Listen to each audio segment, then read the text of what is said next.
la politique de Macron, de cette bourgeoisie impérialiste française qui exploite nos pays, c'est-à-dire l'exploitation, la répression que impose l'État français dans les pays africains. Aujourd'hui, l'Afrique est devenue un camp de concentration.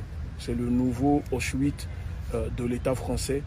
N'oublions pas que les grands théoriciens français ont influencé les Allemands qui ont créé ces camps de concentration. Aujourd'hui, l'État français fait exprès d'empêcher le développement de nos pays, de cette jeunesse africaine qui ne demande qu'à vivre sur ces terres. Parce que comme j'ai l'habitude de le dire aux Français, les Africains ne fuient pas leur pays pour venir manger des camemberts en France. Ce n'est pas ce que souhaitent les gens.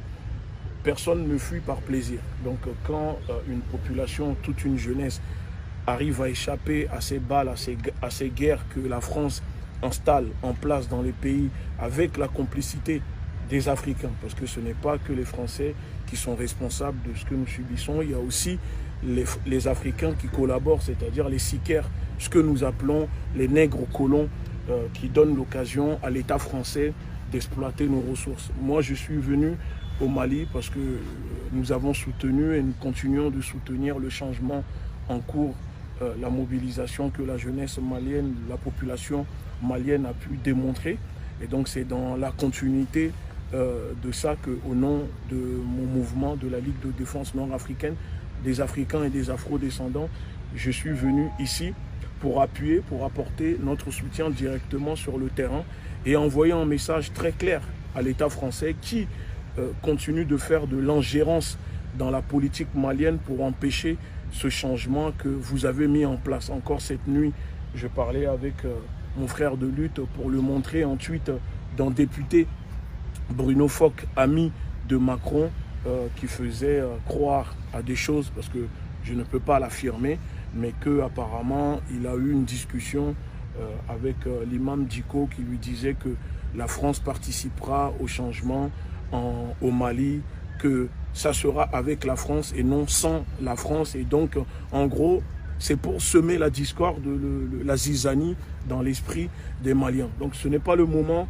de nous laisser berner par ces personnes qui ne sont là que pour défendre leurs intérêts sur le sol malien. Parce qu'aujourd'hui, nous voyons, moi je suis là, je vois que le Mali possède de quoi se développer, mais malheureusement, les multinationales, la politique impérialiste de l'État français empêche le Mali de pouvoir exploiter ses propres ressources.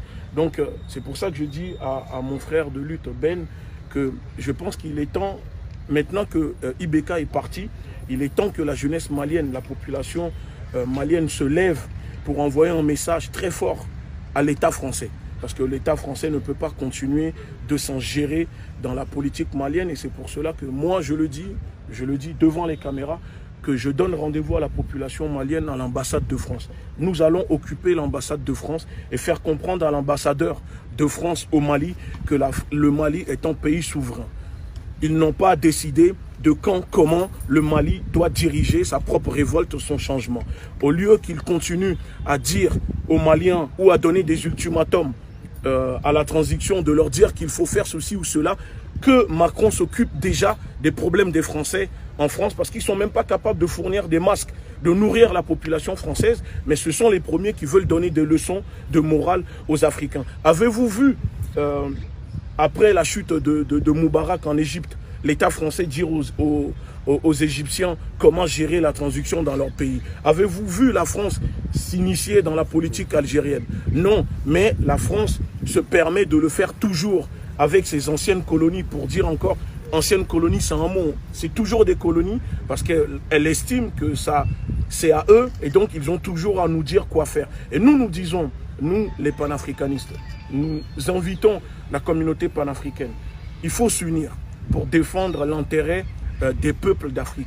Il ne faut plus laisser la CEDEAO, l'Union africaine, ces organisations téléguidées, financées par l'Union européenne et la bourgeoisie impérialiste française, décider pour la population, parce qu'ils sont là que pour défendre l'intérêt de ces chefs, ces marionnettes, ces pantins qui sont là à la solde de l'État français. Alors, moi j'invite la jeunesse malienne, ceux qui le souhaitent, que nous allons occuper l'ambassade de France au Mali. C'est pour ça que je suis venu. Si en rentrant en France, l'État français souhaite me prendre, m'attraper pour me mettre en prison comme ils ont l'habitude de le faire ou me traîner en procès, pas de problème, nous allons l'assumer, mais il est temps d'envoyer un message très fort à l'État français pour leur dire que ici, c'est la terre de Modibo Keïta, ce n'est pas la terre de Macron. Ici, c'est le peuple malien qui est souverain, c'est le peuple malien qui décide. Nous sommes en Afrique ici, nous ne sommes pas en Europe, et Macron, ni la ministre de la Défense, ni l'ambassadeur de France n'ont pas le droit de s'ingérer dans la politique malienne et africaine. Alors, pour finir, j'aimerais leur dire que nous sommes les enfants, les descendants de ces tirailleurs qui ont libéré la France avec les Russes, des nazis, des Allemands. Nous sommes les descendants de ces personnes qui n'ont pas pu exterminer avec l'esclavage. Nous sommes les descendants de ces personnes qu'ils ont colonisées. Et aujourd'hui, nous allons finir cette lutte que nos ancêtres ont entamée avant nous. Il ne faut plus avoir peur de mourir, d'être emprisonné.